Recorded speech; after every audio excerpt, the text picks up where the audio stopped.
স্বাগত জানাচ্ছি বইকথনের প্রথম আয়োজনে। প্রথম পর্বটি আমরা সাজিয়েছি থিবো মেরিসের পৃথিবী বিখ্যাত বই ডোপামিন ডিটক্স দিয়ে। যারা ইন্টারনেটের আজকের দুনিয়ায় কোনো কাজে মনোযোগ বা আগ্রহ পাচ্ছেন না, তাদের জন্য মুশকিল আসান হলো ডোপামিন ডিটক্স।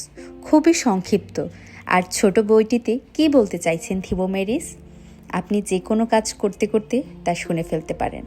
আর তার জন্যই আমাদের এই প্রয়াস। হাজারো মানুষের জীবন বদলে ফেলা এই বইটিতে লেখক কী বলেছেন, চলুন শোনা যাক। প্রাক কথন। আপনি কি কোনো কাজ করতে গড়িমসি করেন? প্রায়শ নিজের ভেতর অস্থিরতা অনুভব করেন এবং এজন্য হাতে থাকা কোনো কাজে ফোকাস করতে পারছেন না? আপনার জীবন ইতিবাচক পরিবর্তন করতে পারে এমন গুরুত্বপূর্ণ লক্ষ্যগুলো আপনাকে আকৃষ্ট করতে পারছে না? যদি তাই হয়, খুব সম্ভবত আপনার প্রয়োজন হতে পারে ডোপামিন ডিটক্স।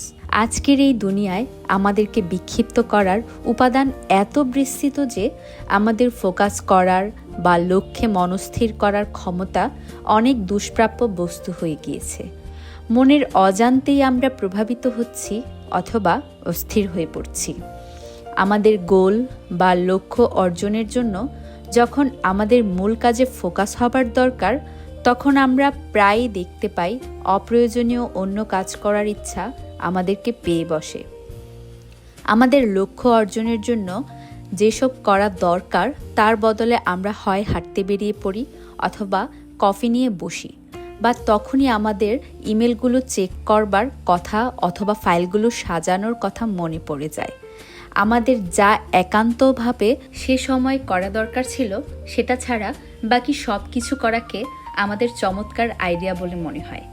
প্রতিদিন এই একই ধারা চলতে থাকার কারণে আমাদের জন্য যা সবচেয়ে বড় লক্ষ্য বা আজীবন দেখে আসা স্বপ্ন ছিল, সেটি হাত ফসকে যেতে থাকে।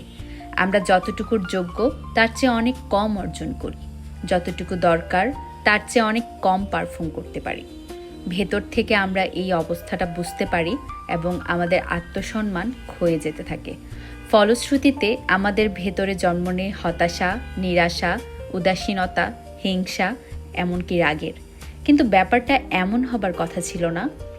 যখন আপনি এই মনকে বিক্ষেপ করে ফেলেন, সেসবকে দূরে সরিয়ে নিত্য উদ্দীপনা এবং অস্থিরতাগুলো থেকে বের হয়ে আসতে পারবেন, তখনই আপনি আপনার অধিকাংশ চ্যালেঞ্জিং লক্ষ্যে পৌঁছাতে পারবেন এবং এর ফলে এভাবে আপনি আগের চেয়ে বেশি প্রোডাক্টিভ এবং সুখী থাকবেন।